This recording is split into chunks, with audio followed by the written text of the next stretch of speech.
Hello guys! Ngayon, lilinisin naman natin ang loob ng ating bobbin case. Ito. Bago natin linisin, alisin muna natin yung bobbin case. Ito, inalis ko na. Tapos, i-unscrew mo itong mga tornilyo na to para iyong mabuksan ang loob.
So far guys, malinis naman ang aking makina.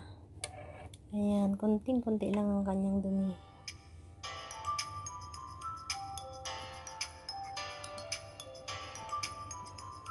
Ito guys, lalagyan natin ito ng kaunting langis sa gilid niya.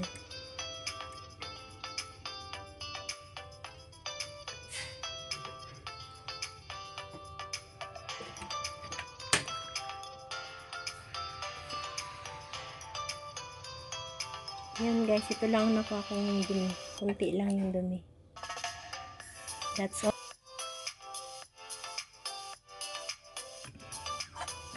Ibalik na natin guys ang plate.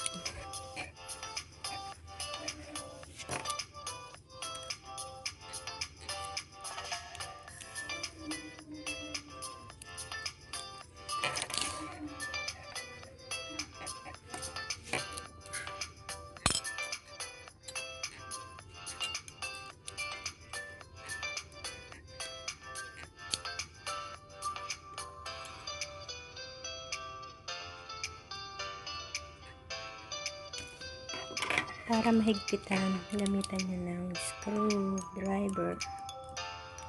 Ayan. Siguraduhin nyo guys na mahigpit yung pagkaka-screw para hindi karag-karag yung takbo ng makina.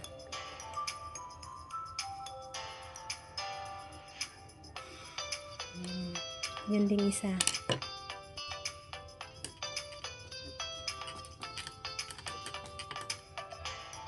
Ayan, napakigpitan.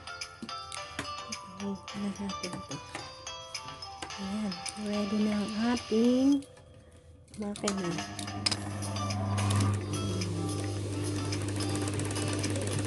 Ang ganda na ng tunog niya guys. Very smooth na. Ayan. Diba? At ngayon, pwede na natin ibalik yung kanyang bobbin case sa silong. That's all guys. Thank you for watching. Please like and subscribe.